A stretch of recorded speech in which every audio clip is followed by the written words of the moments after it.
A lot of fast-moving developments this afternoon. Above all, President Trump amping up his threats against North Korea. Following a meeting with his security advisors just moments ago, President Trump responded to North Korea's warning it would potentially fire missiles near the U.S. territory of Guam by mid-August. Let's see what he does with Guam. He does something in Guam, it will be an event the likes of which nobody's seen before, what will happen in North Korea.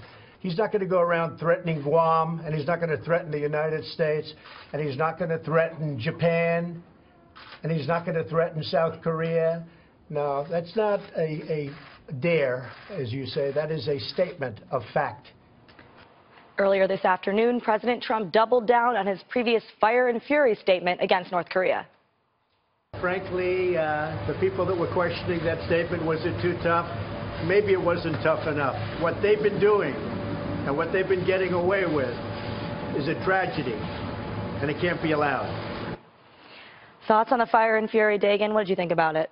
I think that there's been so much made about the president's comments when that ire and upset should be directed at North Korea, quite frankly.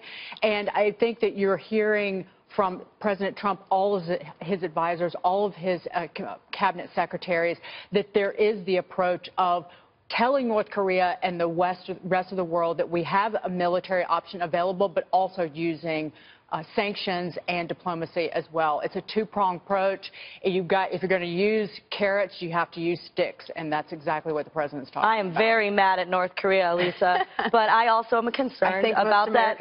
Yeah, about bad North Korea. Yeah. I'm a little concerned about that kind of rhetoric maybe prompting them to do something to us first. I honestly think it's overblown. I mean, you look at what Secretary Mattis said just yesterday. This is a guy who was confirmed on a 98-to-1 basis. In the Senate, this is a guy who's known for being a brilliant military strategist, a deep thinker, a student of history, who essentially echoed the same thing, saying that North Korea's actions could be the end of their regime and the destruction of their people. So saying something that is very, very similar. And this is also a guy who's not afraid to buck leadership, because we saw that with President Obama over the Iran deal, which is part of the reason why he was relieved of his duties as Central Command. Yep. Well, time to meet today's specialists. He is the founder and president of Good Friend Government Affairs, an adjunct professor at the George Washington University School of Law, and formerly served as Deputy Staff Secretary to President William Jefferson Clinton. He specializes in law and politics. David Goodfriend is here. And she's a political independent who has worked on campaigns for both Republicans and Democrats, a New York Times best-selling author, and is an independent conservative after years of work as a community organizer on the left. She specializes in the psychology of politics. I like that. That's very, very interesting. So, Tammy, what is your take on all of this? The fire and fury, people are concerned that it might be giving Kim Jong-un some ideas. I think we've seen diplomacy certainly for at least a generation now, and that hasn't worked in placating them. What we're seeing now, of course, is Donald Trump using their language. So when you're thinking about either business negotiations or political diplomacy, it's about making sure you're speaking in a manner that your counterpart's going to understand. And they would understand the fire and fury comment, I think, more than anything else. And I can allay your fears a little bit about how Kim Jong-un might respond to that. Yesterday, the Wall Street Journal noted that the threat was unusually specific to Andersen Air Force Base at Guam. They've always made threats against us, but they were vague. This was very specific. Today, the New York Times is reporting that it's changed to attacking the waters. And that's a very different dynamic than, in fact, specifically targeting American military and, of course, the American citizens on Guam. Now, of course, none of that is acceptable, because once you've got the missiles going, we're going to have to respond.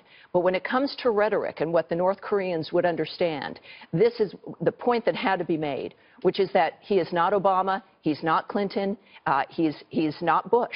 That this is different and it's serious, and they have to take it seriously. If Un doesn't understand that, perhaps the people around him do, but China now understands that, in fact, this will be very different. Yeah, David, we have seen China have a bit more of a response ever since President Trump has started talking like that. I'm still not sure that it's a great idea. Well, it's very troubling. I mean, let's be serious about this. These are real people's lives, including Americans' lives, and I'm reminded of the missiles of October, the missile crisis that President Kennedy faced. This is serious, serious stuff. So I'm trying very hard not to turn this into a political tit for tat. This is different. Now, having said that, I worked for the delegate from Guam as his military legislative assistant early in my career, Robert Underwood. He's now the head of the University of Guam. And I talked to him earlier today, and he said, we on Guam, we're American citizens. We feel like we're being treated like hostages. We're being threatened essentially by both sides. When President Trump says, go ahead, let's see what you got, these are American citizens who live by our laws, who actually were occupied by the Japanese during World War II. I think it would be really useful to point out that this is not just some island out in the middle of nowhere. These are Americans. This is American territory, American citizens. And I think that rhetoric, imagine if it was your state. Imagine if you said, go ahead, hit California, see what happens to you next. Not good. Now, having said that, the one thing I want to add, Tammy, to your analysis is we're best when we're united. When the United States presents a united front around the world, that's when we're strongest. When we have the chairman of the Senate Armed Services Committee, John McCain, and the ranking member of the Senate Foreign Relations Committee, Ben Cardin, openly critical of how the president is handling that, not good. I would have loved to see diplomacy right here at home with President Trump reaching out to Congress, forming that unified front as they did at the UN, and then presenting that to the world. Do you then place that same criticism on Secretary Mattis and his comments? They are the administration, yes. I think that the fact that we have open dissent in the United States when we're facing such a critical national security emergency is shameful. Now, I don't think that's unique to President Trump. It's happened in Democratic administrations you mentioned Republicans. as well. It's shameful that you've seen this wild outrage about a few words from the president from the left, from Democrats. And Senator McCain. And true, and also from a lot of members of the media, that they have blown it completely out of proportion. And to Tammy's point, this is, to quote the Wall Street Journal editorial page today, this is communist-style language, that there's a method to this messaging. Yes. In addition, there is so much as the Democrats have loved diplomacy, which has not worked, there are tough things that we can do with China. Well, yeah. in terms of trade. The UN agreement over the weekend does not touch oil imported into North Korea from China, refined products. It doesn't really address a lot of the foreign slave workers that are overseas. Well, and a couple of things here. One, did you ever think that maybe the criticism is political, or some of the coverage is political in the criticism of the president? Because if you do look at a lot of the actions that President Trump has taken, so the deployment of THAAD, the UN sanctions and his work there, getting Russia and China on board as well, the sanctioning of a Chinese bank. I mean, President Trump has taken diplomatic and economic actions as well that are very positive and trying to push back against North Korea, yet you don't really hear a whole lot of credit given to him by the critics, such as yourself. Well, I'll give him some credit. I mean, I want to say something nice here. Oh. I thought that. Brace yourselves. Hold on a minute. I'm hanging on. Hold my hand while I say this. I can do this. Al Gore was kind of somewhat complimentary of the president in an interview. You're not going to ask me to imitate Al Gore. Okay, so I want to say something nice. I thought President Trump conducted himself very well in this afternoon's press conference. And I do think that that was the style of rhetoric. That was the style of engagement that I would like to see out of our president. If I could add, Please. there is a method to this process. First of all, you're keeping the North Koreans on their own heels. You're hearing the statements from President Trump about fire and fury. You're hearing comments from Secretary Tillerson and Mattis.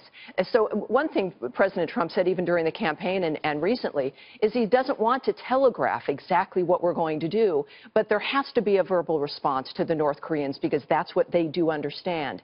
At the same time, the Chinese know a very specific dynamics, like the THAAD system in South Korea. That has a powerful radar. They're concerned that that can see into China. They're also worried about massive refugee problems on their border.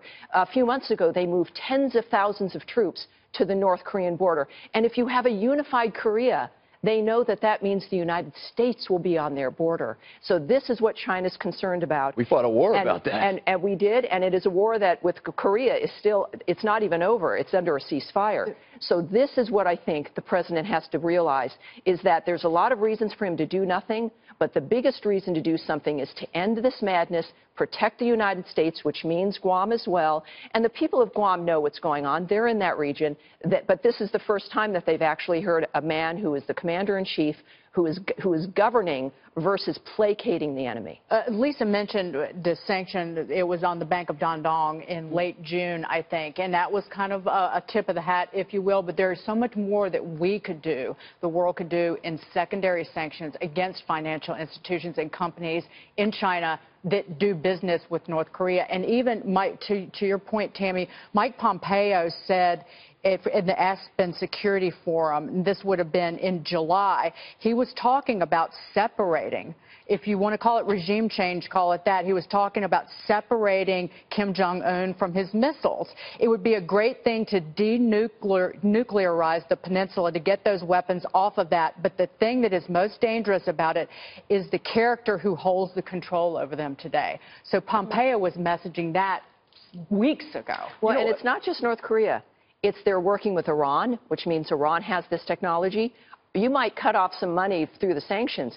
Iran now has billions of dollars courtesy of us and is working with and giving money to North Korea, also dealing with issues of al-Qaeda, ISIS, and Pakistan.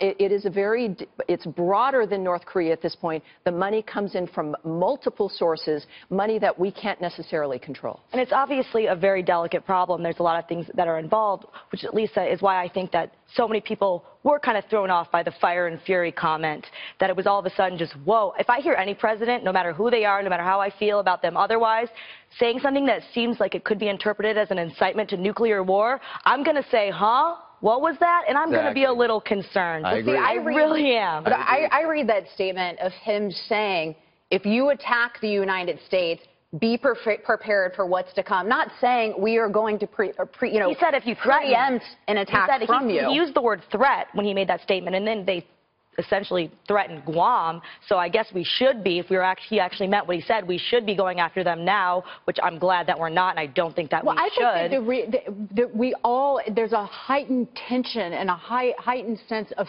fear just because of social media, but just because of the social media reaction to what President Trump, it's not what the president said, it's I'm watching my 5 favorite movies of all time over the weekend because the world's coming to an end. And these are prominent individuals. Movies. That's what I think. Last day on the earth, I'm going to watch all the movies. I actually saw that. And the problem, too, is there's so much focus on the rhetoric, but not a lot of attention given to the actual actions and the very reasonable actions taken by this Trump administration and the wins as well, like the UN resolution. But people want to focus on the rhetoric as opposed to, which I'm not against the rhetoric, as I mentioned. I think Secretary Mattis, someone who is a very reasonable man, someone who's a deep thinker, essentially echoed those statements. So I think it was intentional from this administration. But I do think there needs to be more of a focus on the actions that I think this you can do both. As well. I've been somebody who has given him full credit when I did like the way that he's handled certain things, including North Korea, with the way he's been putting pressure on China. I think all that stuff is great, but it doesn't matter how my feelings are about you otherwise. A lot of the things he's done have been great, but in terms of this specific language does matter. Well, we've used this name a couple times in this conversation. It really bears some focus. China, okay? For a long time, whether it was President Bush, whether it was President Clinton, whether it was President Obama, what made this situation so complicated is just to the north of North Korea is China. And Donald Trump, I think, I mean, it's hard for me to tell, I think he's trying to show the Chinese that this time he's serious about cracking down on trade, about cracking down on currency. The Trump card, if you will, that they've always used is North Korea. Now, maybe that's a brilliant strategic play. I hope it is for all of our sake. But if it's not, if it turns out to be a miscalculation, and now we have China to worry about, that's a whole nother type of ballgame. If I could add one more psychological dynamic on President Trump. What he's looking at is the seriousness of whether or not Kim Jong-un and the North Koreans will hurt innocent people. Think of Otto Warmbier. That was the factor for President Trump. Remember his action in that regard. The horrible dynamic of that young man coming home brain dead, almost like a slap in the face from North Korea. Have your kid back. He's dead now. This is what I think informs the president and should inform all of us about the nature of the regime, whether or not they're willing to hurt innocent people. And as President Trump, whose own family lost their oldest son as well, I think he knows the impact of that, and I think that probably has impacted his view of North Korea. I always call it asymmetric outrage, where the left gets upset about a few words from the president, but not upset about an Otto Warmbier who's sent back here to die. Good point.